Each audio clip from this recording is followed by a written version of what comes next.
Hello friends, फिर हाजिर है आपका होस्ट, आपका दोस्त अभिमन्यु मिश्रा। आज लेकर आए हैं एक और इंटरेस्टिंग टॉपिक जिसको जानते ही आपके रोंगटे खड़े हो सकते हैं, क्योंकि ये एक ऐसी सिटी है जो पानी में सम्मिलित हो चुकी है, यानी कि अंडर वाटर सबमर्ज्ड है। और इस सिटी का नाम है द्वारका। इस सिटी की खोज से पहले मरीन इंजीनियर्स को लगता था कि यह जो सिविलाइजेशन है ये 3000 से 6000 साल पुरानी है, लेकिन जब इस सिटी की खोज हुई और कार्बन डेटिंग के द्वारा पता लगाया गया तो पता चला कि यह सिविलाइजेशन जो है वह 9000 से 15000 साल पुरानी है। और इस सिविलाइजेशन में जो तत्व मिले हैं उसका डायरेक्ट कनेक्शन महाभारत से है, और महाभारत एक एपिक है, यह तो आप जानते ही होंगे। तो चलिए जानते हैं कि द्वारका सिटी जो है वह किसने बसाई थी और द्वारका सिटी किन कारणों की वजह से सबमर्ज्ड हो गई, पानी में विलीन हो गई। और आज जो है द्वारका सिटी जो आप देखते हैं वह एक अंश मात्र है। सारे विश्व के मरीन आर्कियोलॉजिस्ट ने मिलकर गल्फ ऑफ कैम्बे के पास, जो कि गुजरात में स्थित है, सनकिन बेड की खोज की।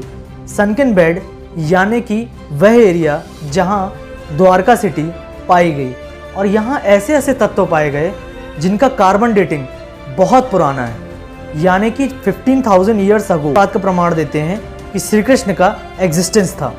श्री कृष्ण का एग्जिस्टेंस महाभारत में भी बताया गया है, और यही एग्जिस्टेंस द्वारका में मिलता है, क्योंकि महाभारत में बताया हुआ टाइम पीरियड और कार्बन डेटिंग दोनों ही मैच करते हैं इवनली। महाभारत में बताया हुआ द्वारका का जो लोकेशन है वह भी वहीं पाया गया है, जो कि सनकिन बेड में है। हिंदू मेथोडोलॉजी के हिसाब से द्वारका सिटी में मोर देन 9000 पैलेसेस थे, जो सारे के सारे सिल्वर के थे। 1988 में मरीन आर्कियोलॉजिस्ट SR राव जब हड़प्पन सिविलाइजेशन को डेप्थ में जानने की कोशिश कर रहे थे, तभी सनकिन बेड की खोज हुई।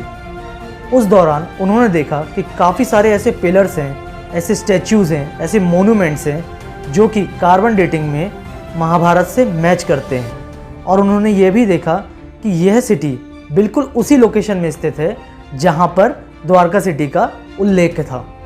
इंडियन हिस्ट्री के पॉइंट ऑफ व्यू से बहुत बेहतरीन लम्हा था, क्योंकि इस समय इंडिया यह प्रूव कर पा रहा था कि वेस्टर्न सिविलाइजेशन से पहले का सिविलाइजेशन था हमारा इंडियन सिविलाइजेशन, कि द्वारका सिटी जो है वह श्री कृष्ण ने बसाई थी और ये इंडियन सिविलाइजेशन से जुड़ा हुआ है।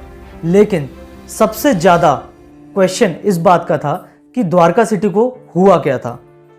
साइंटिफिकली रीज़न यह है कि द्वारका सिटी जो है या तो किसी सुनामी की वजह से डूबी होगी, या तो फिर सनबेड यानी कि एक टेक्टोनिक मूवमेंट जब होता है जिसके द्वारा अर्थक्वेक क्रिएट होता है, और कोई भी सिविलाइजेशन जो कि एक समुद्र तट पर होती है वह दब जाती है और समुद्र का पानी जो है वह उस पर चढ़ जाता है, तो उस कारण से भी द्वारका का डिमोलिश्ड हो सकता है। तीसरा था आइस एज का एंड होना, क्योंकि कार्बन रेटिंग के हिसाब से जो रेटिंग द्वारका सिटी की आ रही है उसी दौरान आइस एज का एंड हुआ था।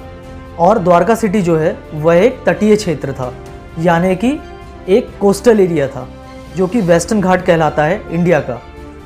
उस दौरान यह भी हो सकता है कि जब आइस एज एंड हो रहा था तो पानी का लेवल बढ़ गया, यानी कि जल स्तर बढ़ गया समुद्र का, और द्वारका सिटी जो है वह पानी में विलीन हो गई।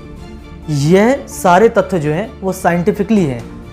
बट दूसरा रीज़न यह है कि हिंदू मेथोडोलॉजी के हिसाब से जब महाभारत युद्ध का अंत हुआ तो कौरवों की पराजय हुई और सारे भाई जो हैं वह मारे गए। और जब श्री कृष्ण गांधारी के पास पहुँचे तो गांधारी ने उन्हें श्राप दिया कि तुम्हारा विध्वंस हो जाएगा, तुम्हारे और तुम्हारे कुल का।